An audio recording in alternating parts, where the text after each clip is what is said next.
सनातन धर्म का आयोजन नहीं है, जनता को भ्रमित न किया जाए। ये मशान की होली कभी भी हमारे शास्त्रों में सदगृहस्थों को खेलने का विधान नहीं है। जो भी भाई बहन युवा साथी इस भ्रम में पड़कर के इस तरह के आयोजन में सम्मिलित होते हैं, उनकी आध्यात्मिक हानि होगी। और हम आपके इस चैनलों के माध्यम से ये कहना चाहते हैं, इस तरह के उत्सवों में सम्मिलित भी ना हो और इस तरह के उत्सवों से बचें जिन उत्सवों को शास्त्र हमारा आदेश न देता हो। शास्त्रों में गृहस्थों को कभी भी श्मशान में किस अवस्था में जाना चाहिए, कब जाना चाहिए, कैसे जाना चाहिए, ये हमारे शास्त्रों में वर्णन है। आम जनमानस को इस तरह की चीज़ें पता नहीं है। विगत 7-8 वर्षों से कुछ लोगों ने इस तरह के आयोजन करके एक जनता में भ्रम फैला दिया है। और वो श्मशान भूमि जहां शव दाह होता है, जहां किसी की मां, किसी का बेटा, किसी की पुत्री, किसी की बहन संस्कार के लिए आती है और उस संस्कार में शोक विमग्न रहते हुए वहाँ लोग उत्सव मनाते हैं। आप एक संवेदनशील मनुष्य, एक संवेदनशील प्राणी होता है, उसको स्वयं विचार करना चाहिए कि उन जगहों पर क्या इस तरह की हुड़दंग, क्या इस तरह के उत्सव कभी हुए हैं। ये लोग जो नाम दे रहे हैं कि दिगंबर हैं कौन, भगवान शिव हैं, वो सूक्ष्म रूप में मणिकर्णिका में विराजमान होकर के अपनी आराधना और उपासना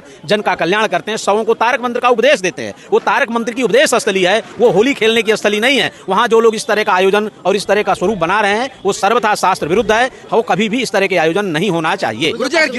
काशी विद्वत परिषद शास्त्र सम्मत इसको नहीं मानती है और इसका काशी विद्वत परिषद सर्वथा विरोध करती है। जो कार्य शास्त्र सम्मत नहीं हो, रोकने के लिए जनतंत्र है और जिला प्रशासन है। हमने जिला प्रशासन को अवगत करा दिया है। जिला प्रशासन ने हमसे व्यक्तिगत पूछा इस विषय को लेकर के, तो हमने जिला प्रशासन को अवगत करा दिया है कि शास्त्र में इसका कहीं उल्लेख नहीं है और जिला प्रशासन इस पर कड़ी निगाहें रखे हुए है और इस पर कठोरतम कार्रवाई करने के लिए भी बातें कही गई हैं। अगर इस तरह के आयोजन का स्वरूप बिगाड़ा गया, कोई चीजें हुई, तो जिला प्रशासन स्वयं उसको संज्ञान लेगा। और जनता जनार्दन से भी आग्रह है कि इस प्रकार के हुड़दंग और उत्सव में आप स्वयं सब भी बचें। वैचारिक गोष्ठी जो है हमारे काशी में एक नई परंपरा प्रारंभ हो रही है श्मशान घाट में होली खेलने की, जो कि शास्त्रीय नहीं है, बिल्कुल ही जिसे कहते हैं कि निंदनीय है।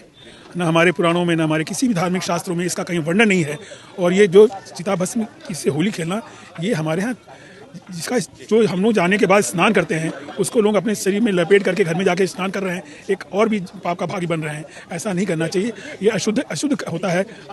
हमें जो वहाँ पे हम श्मशान घाट में होली खेलते हैं, मैं इस चीज़ को मानता हूँ कि ये एक नई परंपरा अगर आई है तो हम लोग का दायित्व उठता है कि इस नई परंपरा को, इसकी निंदा करें, इसका प्रतिकार करें और शासन के द्वारा इसको रोकने का प्रयास करें। हमारा ये मानना है। का स्वरूप नहीं, जन जागरण का स्वरूप है। इसका विरोध का नाम मत दीजिए। क्यों? क्योंकि ये जो परंपरा चल रही है हुड़दंगई की और स्मशान में जाकर के सामान्य गृहस्थों की होली खेलने की, यह बिल्कुल ही शास्त्र विरुद्ध है। इससे समाज की भी हानि होगी, इससे व्यक्तिगत जो जाकर के खेलेगा उसकी भी हानि होगी, धार्मिक स्वरूप की भी हानि होगी। और काशी का एक जो स्वरूप है, काशी की जो धार्मिक प्रतिष्ठा है, सामाजिक प्रतिष्ठा है, आध्यात्मिक प्रतिष्ठा है, वो भी धूमिल हो रही है। तो निश्चित ही कुछ लोगों के द्वारा अपने निजी उद्देश्यों के द्वारा इस तरह का आयोजन करके और काशी के धार्मिक स्वरूप को जो नष्ट करने का प्रयास किया जा रहा है, वो बिल्कुल ही गलत है। इसे हमें सभी को बचना चाहिए और आप लोगों को भी जनजागरूकता फैलाना चाहिए कि श्मशान भूमि जो है वो उसके कृत्य अलग बताए गए हैं, वो होली खेलने का स्थान नहीं है।